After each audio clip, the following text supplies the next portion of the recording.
दोस्तों, आपने सुना होगा कि भगवान भक्त की परीक्षा लेते हैं और भक्त उसमें असफल होता है अथवा सफल होता है, ये भक्त पर निर्भर करता है। परंतु भगवान परीक्षा कैसे लेते हैं, वे भक्त की किस प्रकार से परीक्षा लेती हैं, क्या होते हैं वे संकेत जिससे आप ये जान सकें कि भगवान आपकी परीक्षा ले रहे हैं। दोस्तों, आपने सुदामा का नाम सुना होगा कि सुदामा जब गरीबी में था तो उसने किस प्रकार से अपनी गरीबी को भोगा, लेकिन फिर भी उसने भगवान श्री कृष्ण का ध्यान करना नहीं छोड़ा, उनका पूजन करना नहीं छोड़ा, उनकी भक्ति नहीं छोड़ी।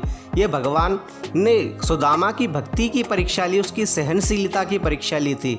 वहीं दोस्तों, आपने राजा हरिश्चंद्र का नाम भी सुना होगा, जो अपने वचन के लिए, अपने सत्य के लिए बिक गए थे, उनका परिवार तक बिक गया था। ये उनके सत्य की परीक्षा थी।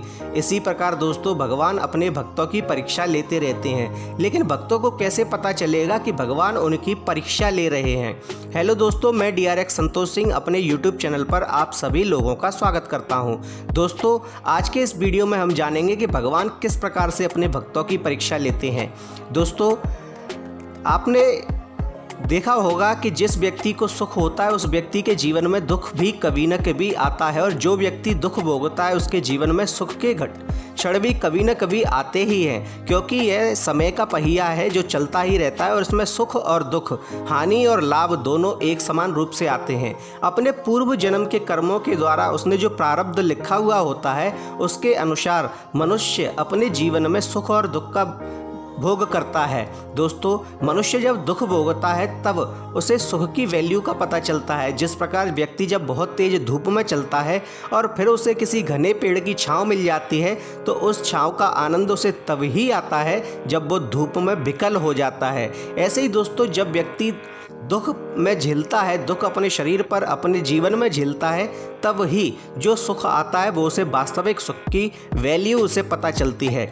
दोस्तों, भगवान जब अपने भक्त की भक्ति का संकेत देने लगते हैं, भगवान जब यह परीक्षा के संकेत देने लगते हैं, तब भक्त को कैसे पता चलता है। दोस्तों, अगर आप भगवान की पूजा करते हैं, अर्चना करते हैं, आप आस्तिक हैं, आप भगवान के ऊपर भरोसा करने वाले हैं, आप खूब पूजा करते हैं और फिर आपके जीवन में संकट आने लगते हैं, आपके जीवन में दुख आने लगते हैं, इसका अर्थ यह नहीं है कि भगवान अपने भक्त को दुख ही देते हैं, अपितु वे अपने भक्त को जिस प्रकार सोने को जलाकर, उसे तपाकर, उसे सोने से कुंदन बना दिया जाता है, बिल्कुल प्योर कर दिया जाता है, उसी प्रकार अपने भक्त को भगवान बिल्कुल प्योर करने के लिए उसके जीवन में दुख और संकट डालते हैं। दोस्तों, भगवान अपने भक्त की परीक्षा लेने के लिए उसके जीवन में अनेक प्रकार के संकट भर देते हैं। जैसे कि अगर आपके घर में आप भोजन कर रहे हैं और वह भोजन आपने बड़े ही परिश्रम के साथ बनाया है, बहुत ही मुश्किल के साथ, आपके घर में भोजन करने के लिए व्यवस्था नहीं थी, लेकिन फिर भी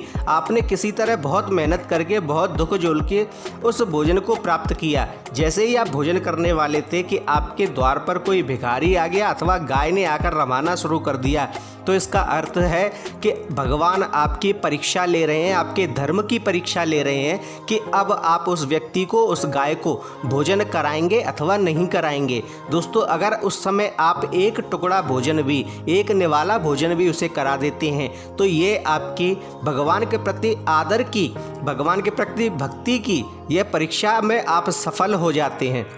वहीं अगर आप यह सोच लेते हैं कि मैंने इतने तप से, इतने समस्या झेलकर, इतने दुख झेलकर इस भोजन को प्राप्त किया है, मैं इसे किसी को नहीं बांटूंगा, तो आप इस परीक्षा में विफल हो जाते हैं, क्योंकि भगवान इस समय आपकी दया की परीक्षा ले रहे होते हैं। वहीं दोस्तों, अगर आपके जीवन में कोई क्षण ऐसा आ जाता है कि आपको सत्य बोलने पर दंड मिल सकता है अथवा आपके परिवार को दंड मिल सकता है और आपको सत्य बोलना है अथवा झूठ बोलना है, इस बात पर डिपेंड करता है, झूठ बोलने पर आपको इनाम मिल सकता है, तब दोस्तों भगवान आपकी परीक्षा ले रहे होते हैं आपकी सत्यता की, कि आप सत्य बोलते हैं अथवा असत्य बोलते हैं। उस समय अगर आदमी असत्य बोल देता है तो उसे लाभ अवश्य होता है, लेकिन बाद में जाकर वह बहुत पछताता है। वहीं दोस्तों, अगर वह सत्य बोलता है तो उस समय उसके साथ कुछ घटित भले ही बुरा हो, लेकिन बाद में जाकर वह अवश्य ही सफल होता है, उसे उसका सुख अवश्य मिलता है, क्योंकि भगवान उस समय आपकी सत्य की परीक्षा ले रहे होते हैं।